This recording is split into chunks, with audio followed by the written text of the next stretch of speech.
Uncle Fernando just passed away, and I haven't been online as much or talking as much since. And, you know, I'm not necessarily interested in talking about processing grief. What I am interested in talking about is hiding. There's a lot of reasons to hide. There's a lot of reasons to lay low. There's a lot of temptations to bury our hands in the sand like ostriches.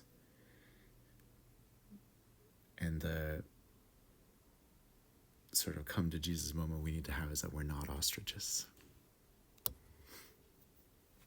We're not.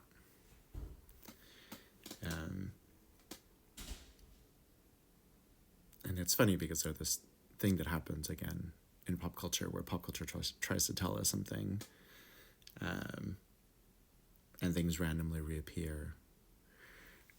Recently, that episode of the Twilight Zone in which a man who loves to read but who's always given grief for reading, like his boss threatens to fire him if he keeps reading while at work.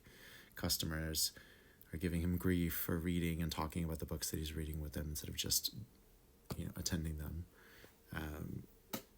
The fact is that his wife even, is very cruel to him when he reads. She even, scratches up the pages and tears up the pages of his favorite poetry book, right? So the response he has is to hide. He starts looking for places to hide where he can read, and at one point he hides in the vault of a bank. And while he's hidden in the vault of the bank, an H-bomb goes off and destroys the world. And he emerges to a destroyed world, and he has a series of reactions, and then eventually he's like, okay, well, at least I'm going to go back to reading, and he starts to sort of stack books in what remains of the public library of the books that are undamaged and can be read, and he's getting ready to read them, and he's got a plan for reading them, and then all of a sudden his glasses are destroyed in an accident, and he can't read anything at all.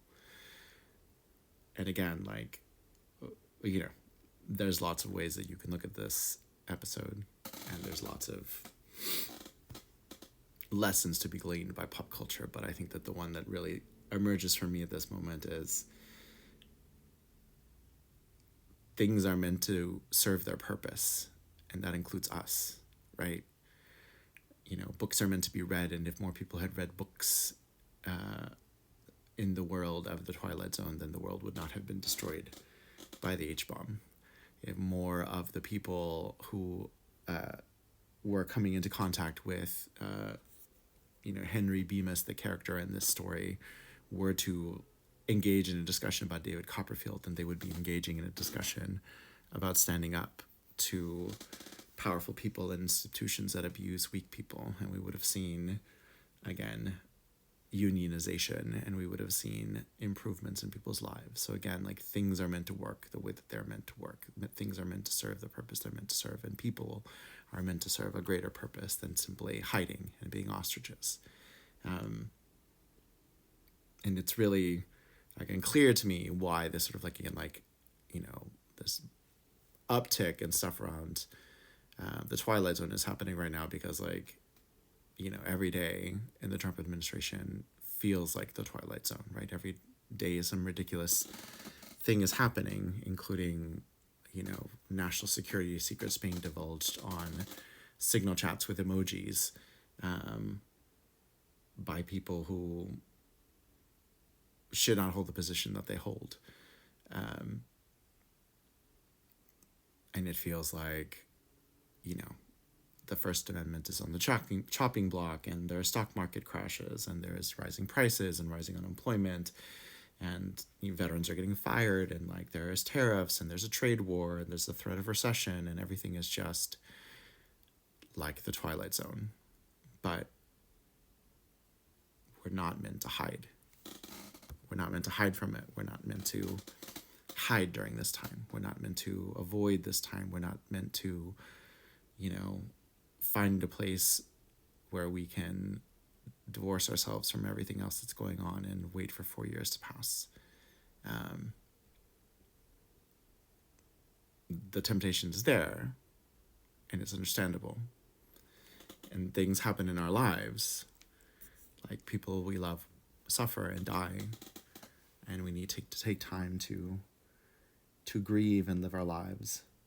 And our children go to school and get scrapes on their knees and need to go to the dentist and get cavities filled, and like it's not like nothing goes on hold. Everything still goes on, and life is hard and it is challenging, and there's nothing that's going to change that. But none of us is divorced from the fact that we are responsible for the time in which we live. We're responsible for the choices that are made in the time in which we live. We are responsible for either giving a thumbs up or a thumbs down to everything that's happening. And the reason I know this to be true is because even though there is a pendulum of history, right? Like there are sometimes where there's a pendulum that swings in one direction and things become more conservative, and a pendulum that swings left and things become more progressive. The fact is that the middle of that pendulum, the fulcrum, that point is not a fixed point. We're not, stuck in a cycle where we're replaying exactly the same historical variable and outcome. The simple fact is that we've been able to move that center forward and hold that center forward. We don't go from having suffrage to having no votes for women, even if Trump issues an executive order demanding proof of citizenship in federal elections, right? We don't go from chattel slavery to abolition to chattel slavery again. We hold abolition, even though there is a horrible backlash, and even though there is a criminal period of lynching and inhumanity and assault on Black Wall Street and all of the things that we know that were exposed by I.D.B. Wells and everyone else. Even though we lived through Jim Crow and we had to have a civil rights movement, we still didn't return to before the success of the abolitionist movement, right? Like we moved that center, right? You might think of it like an Overton window, if you guys remember, that idea from, there are some times where like some things are more politically palatable or other, versus other options depending on, sort of like where the majority of folks are at the time. And despite every single reason, because like the evidence is overwhelming that, because billionaires own newspapers, because billionaires own social media companies, because the whole landscape has been slanted toward right-leaning propaganda, like we should be getting buried in completely regressive, retroactive things, and we're not. Every single day, people are fighting and mobilizing. Even if the news is not covering the scale and scope of the resistance that's happening, there are more actions happening, a greater number and with greater frequency that were happening in the first Trump administration. More people are standing up and yelling, fuck no, this is bullshit. We're not putting up with this now. There is ownership over this time. There is accountability that is being brought. And despite all the fear and despite all the desperation and despite all of the odds against people, no one is going down quietly right now. And that is so significant because it reminds us the people are not inherently, fundamentally, and irretrievably lost, right? Like, there is a sort of religious avenue for a prodigal son, for folks who have committed wrong to return. There is a path toward us understanding that even if though we are finite and fallible and we make mistakes and we fuck up and all of those things, at the end of the day, like the Yelp review for humanity is still above 4 stars. We are still tearing in the direction we need to be tearing, fighting for freedom, fighting for progress, fighting for good. And you see that on the streets of the United States. You see it in Turkey, where people are in the streets getting tear gas in the face, wearing traditional costume and dancing in Darvish. Like, it is a global phenomenon where people are fighting back.